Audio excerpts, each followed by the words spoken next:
Elle a 12 ans. 12 ans. Elle a été violée, frappée, insultée de sale juive. Ce n'est pas une jeune femme, comme le disent certains, même pas vraiment une jeune fille. C'est une enfant. Une enfant française qui a caché qu'elle était juive. Parce qu'à 12 ans, en France, en 2024, elle sait donc qu'elle ne doit pas dire qu'elle est juive parce que ça pourrait être dangereux. Est-ce que ce sont ses parents qui lui ont dit parce qu'ils étaient inquiets pour elle? Ou est-ce que désormais, quand on a un enfant juif en France, on le sait intrinsèquement? Ces agresseurs ont 12 et 13 ans. Pour eux, on peut violer une gamine, la frapper, la menacer de la tuer si elle va à la police et l'insulter de sale juive. Est-ce que ce sont leurs parents qui, à longueur de journée, parlent des juifs, les insultent? Ou est-ce qu'ils sont biberonnés à la haine du juif et des femmes sur les réseaux sociaux et au collège? Ce sont des lâches, des ignobles. Elle est courageuse. Et en rentrant chez elle, elle va raconter l'horreur qu'elle vient de subir à ses parents qui alertent la police. Nous sommes en pleine campagne électorale, la plus cruciale pour la France depuis des dizaines d'années. Alors forcément, la plupart des politiques ont réagi à cette ignominie et ça tweet et ça s'insurge et ça dit qu'avec eux, au pouvoir, ça ne se serait pas passé et que d'ailleurs, ils ramèneront la sécurité. Mais ils vont se servir de cela pour leur campagne. Nous ne voulons pas que cette petite soit instrumentalisée pour leur élection.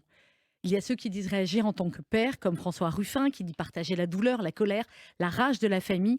Mais alors François Ruffin, que faites-vous dans cette alliance contre nature avec ceux qui ont contribué à faire monter cet antisémitisme?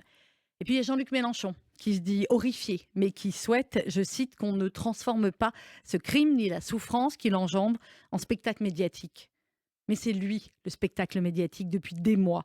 Ce sont ces députés qui ont transformé l'Assemblée nationale en cirque. Ce sont toutes leurs déclarations ignobles qui ont excité l'antisémitisme et la haine du juif. Nous ne voulons pas de sa compassion de façade, c'est trop tard.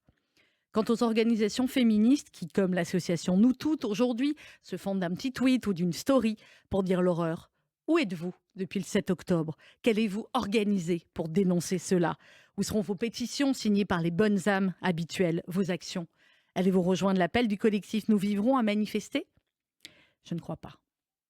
Mais que voulons-nous alors? C'est simple et ça semble devenir pourtant de plus en plus compliqué. Nous voulons que nos enfants, français et juifs, puissent vivre en France sans cacher qu'ils sont juifs, parce que nous leur avons inculqué l'amour et le respect de la France. Nous voulons que nos filles, comme toutes les filles du monde, soient défendues par les féministes, parce que nous leur avons transmis les valeurs de liberté, d'égalité des femmes et ce combat féministe et humaniste. Et au-delà de tout, au-delà des politiques et de leur récupération, nous voudrions que vous soyez des millions, nos compatriotes, sans arrière-pensée, sans tentative de récupération, juste à dire comme nous, aujourd'hui, à cette jeune fille et à sa famille, que nous serons à leur côté pour les aider et la soutenir, et que nous l'aimons.